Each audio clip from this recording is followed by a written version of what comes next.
for another deep dive. This time, we're tackling the history of timekeeping. Oh, this is a fun one. It really is. We're talking everything from ancient sundials to the atomic clocks we rely on today, and you know what? It's a journey full of surprises. Absolutely. Yeah. I mean, the need to measure time, it's something so fundamental to humanity. Right. What? Like before we even had clocks. People were using the stars to track seasons. Watching the sun. Trying to make sense of it all. It blows my mind when you think about it. Yeah. But let's start with those early attempts. Sundials, for instance, they were everywhere, right? Oh, yeah. But how did they actually work? Okay, so picture this. You're in ancient Egypt. Okay. It's around 1500 BCE, and you've got these obelisks. Right, those tall, four-sided pillars. Exactly. As the sun moved across the sky, the obelisk's shadow would act like a giant clock hand. Oh, I see. So simple but effective, Right. at least when the sun was cooperating. Yeah. What do they do on cloudy days? Just shrug and say, time to take a break? Not quite. They had water clocks for that. Clogs? Yeah, basically a measured flow of water from one container to another. Oh, clever. It was. But not perfect. Temperature could throw it off. Really? Yeah, even the material of the container could affect accuracy. So even back then, it was all about pushing for more accuracy. It's kind of like today. Oh, totally. How we're all obsessed with getting the newest phone with a better camera, faster processor. Always searching for that precision. It's a theme throughout history, isn't it? Definitely. Speaking of accuracy, let's jump ahead a bit Okay. to 14th century Europe. This is where mechanical clocks enter the scene. That's where things get really interesting. Right, gears and springs. What was it about mechanical clocks that changed the game? It all comes down to the escapement mechanism. Think of it like a gatekeeper for energy. The gatekeeper. Yeah. It made sure the gears moved in these controlled, precise steps. So there was a system to it. Exactly. Right. Before that, public clocks could be wildly inaccurate. How inaccurate are we talking? Like, I'm late for a meeting, inaccurate, or like, Think missing the entire morning. whoa. Yeah. This made clocks reliable enough for the hustle and bustle of towns and cities. Imagine trying to coordinate work, meetings, even church services without that. That's wild. I never really thought about how much we rely on precise timekeeping. It's easy to take for granted, isn't it? It really is. So, what came next in the pursuit of accurate timekeeping? Well, the quest for accuracy never really ends, does it? True. Enter the pendulum clock, the brainchild of Christian Huygens in the 17th century. Okay, pendulum clock. So this is where I picture those elegant grandfather clocks. Yeah. The pendulum swinging back and forth. Exactly. But how did that make clocks more accurate? Well, Huygens, he was a clever guy. He realized that the regular swing of a pendulum could be used to regulate the gears of a clock. Oh, that makes sense. Keep everything ticking in sync. Precisely. So how much more accurate did this make clocks? We're talking accurate to within minutes per day. Minutes per day. That's pretty impressive for the 1600s. It was a huge leap forward. I bet that had some major implications. Oh, absolutely. In fact, this breakthrough allowed us to finally solve a problem that had plagued sailors for centuries. Which problem? The longitude problem. Longitude.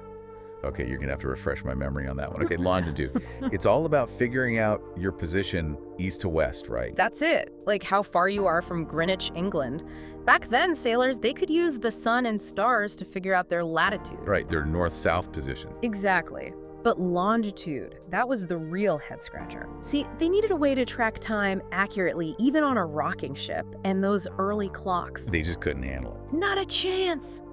So imagine trying to navigate the vast oceans without a reliable way to figure out your position. It'd be like trying to find your way in a maze in the dark. Pretty much. It was a huge problem for exploration, for trade, everything.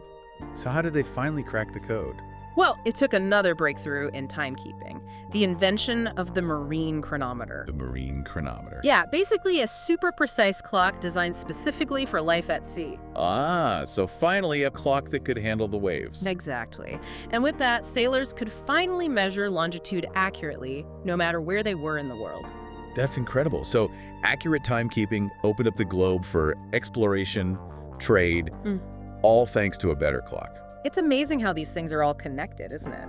And speaking of connections, the story doesn't end there. Oh, I know it doesn't. As the world sped up during the Industrial Revolution, the demand for personal, accurate timekeeping just exploded. That makes sense.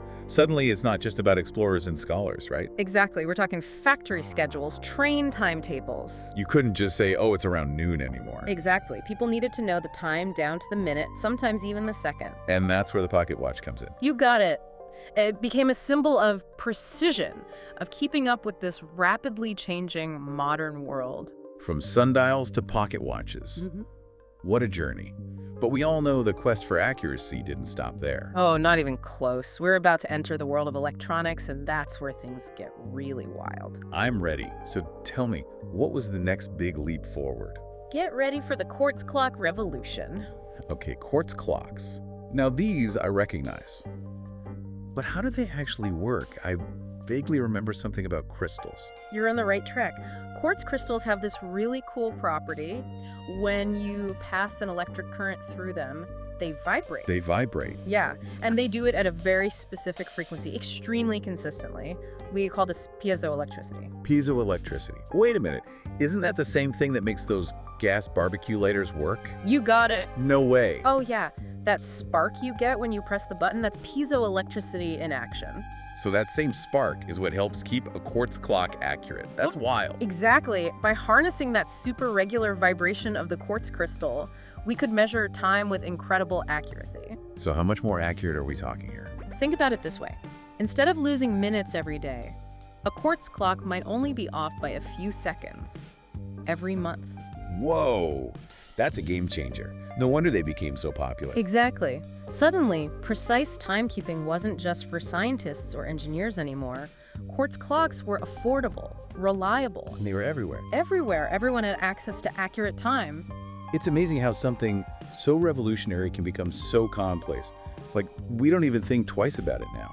That's the thing about technology, isn't it? It becomes so ingrained in our lives, we just take it for granted. That's true. But I have a feeling the story doesn't end there.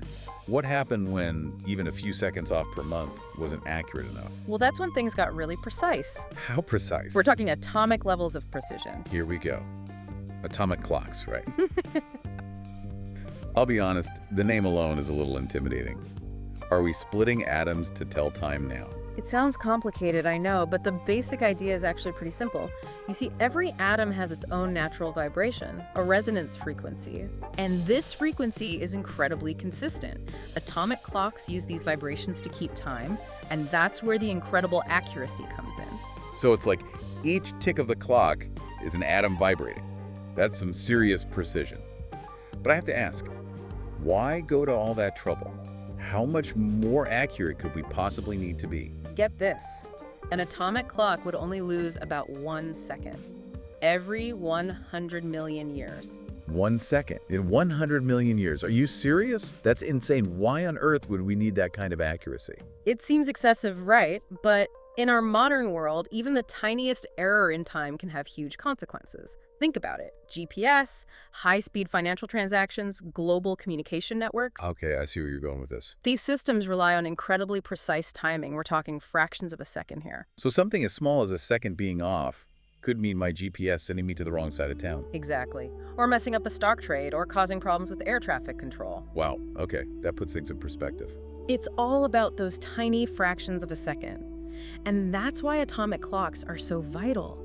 They're the silent timekeepers behind so much of our modern world, making sure everything runs smoothly. So basically, next time I use my phone to get directions or check the stock market, I can thank atomic clocks for keeping things running smoothly. You got it. It's pretty amazing when you think about it, but even more amazing, the pursuit of accurate timekeeping doesn't stop there. It doesn't. What could be more accurate than an atomic clock? Well, researchers are already working on what could be the next generation of timekeeping. Okay, you've got to tell me more. What is it? Optical lattice clocks. Optical lattice clocks. That sounds like something out of Star Trek. Right. It's pretty wild stuff. Imagine this. You're trapping atoms with lasers. Trapping atoms with laser. Yeah, and then you measure their vibrations. It's like an atomic clock, but even more precise. We're talking pushing the very boundaries of how we measure time. So, with these optical lattice clocks, are we talking about a level of accuracy that could redefine the second itself? Potentially. We've come a long way from those early sundials, haven't we? It's mind-blowing. From tracking the sun's movement to trapping atoms with lasers, it's amazing to see how far we've come in our quest for precision. It really is. And you know what it all comes down to?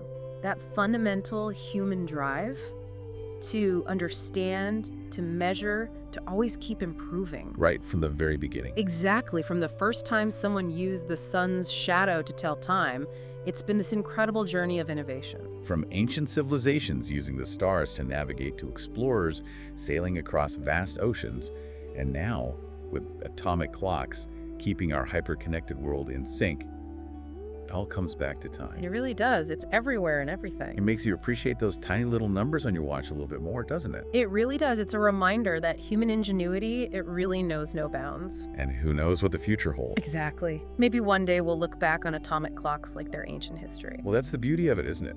The quest for knowledge keeps moving forward, just like time itself. Couldn't have said it better myself.